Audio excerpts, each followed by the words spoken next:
ഇടുക്കി പൂപ്പാറ ശങ്കരപാണ്ഡ്യൻമേട്ടിൽ ജനവാസ മേഖലയ്ക്ക് സമീപം കാട്ടുതീ. നെടുങ്കണ്ടത്ത് നിന്ന് 2 യൂണിറ്റ് ഫയർഫോഴ്സ് സംഘം സ്ഥലത്തേക്ക് പുറപ്പെട്ടിട്ടുണ്ട്.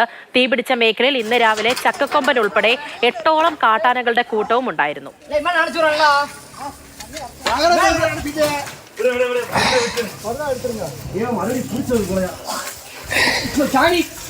ജെയിനസ് രാജു വിവരങ്ങളുമായി ചേരുന്നുണ്ട്. ജെയിൻ, ഫയർഫോഴ്സ് യൂണിറ്റ് ഒക്കെ അവിടെ എത്തിയിട്ടുണ്ടോ? തീ അടയ്ക്കാനുള്ള ശ്രമങ്ങൾ തുടരുകയാണോ? എന്താണ് അവിടെ നിന്ന് ലഭിക്കുന്ന വിവരങ്ങൾ?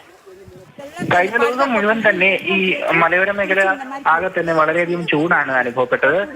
അതിനാൽ തന്നെ മരങ്ങളും പുല്ലും നിറഞ്ഞ ഈ ഭാഗമാകെ കാട്ടുതീക്ക് സാധ്യതയുണ്ടായിരുന്നു. എന്നാൽ തോട്ടത്തൊഴിലാളികൾ ഉൾപ്പെടെ താമസിച്ചിരുന്ന വീടുകളുടെ സമീപത്തുകൂടി ഉള്ള പുൽമേട്ടിലാണ് ഇപ്പോൾ തീ പടർന്നിരിക്കുന്നത്. ഇത് കൂടുതൽ മതികെട്ടാൻ ചോല പോലുള്ള വലിയ വനമേഖലകൾ കടക്കുന്നത് തടയാനായി വനപാലകർക്ക് സാധിച്ചു. അതോടൊപ്പം തന്നെ നെടുങ്കണ്ടത്ത് നിന്നും അഗ്നിശമന സേനാ യൂണിറ്റും ഈ മേഖലയിലേക്ക് പുറപ്പെട്ടിട്ടുണ്ട്. ഈ ചക്കക്കൊമ്പൻ ഉൾപ്പെടെയുള്ള 8ഓളം ആനകൾ സ്ഥിരമായി തങ്ങാറുള്ള മേഖലയാണ് ഈ ശങ്കരപാണ്ഡ്യൻമേട്. ഈ ശങ്കരപാണ്ഡ്യൻമേടിലെ ആകെ ഏതാണ്ട് തമിഴ്നാട്ടിൽ നിന്ന് എത്തിയിട്ടുള്ള തോട്ടം തൊഴിലാളികൾ ഏതാണ്ട് 20-ലധികം കുടുംബങ്ങൾ ഈ മേഖലയിൽ താമസിക്കുന്നുണ്ടായിരുന്നു. ഏതായാലും കാട്ടുതീ വന്നതോടെ പരിഭ്രാന്തരായ ആനക്കൂട്ടം മതികെട്ടാൻ ജോലിയിലേക്കാണ് പോയത്. ഈ ജനവാസ മേഖലയിലേക്ക് ആന ഇറങ്ങാഞ്ഞത് ഒരു വലിയ ഭാഗ്യമായി കണക്കാക്കുന്നു. അതോടൊപ്പം തന്നെ അഗ്നിശമന സേനയും പ്രദേശത്തെ പോലീസും ഇപ്പോൾ തീ അണയ്ക്കാനായിട്ടുള്ള ശ്രമം നടത്തിക്കൊണ്ടിരിക്കുകയാണ്.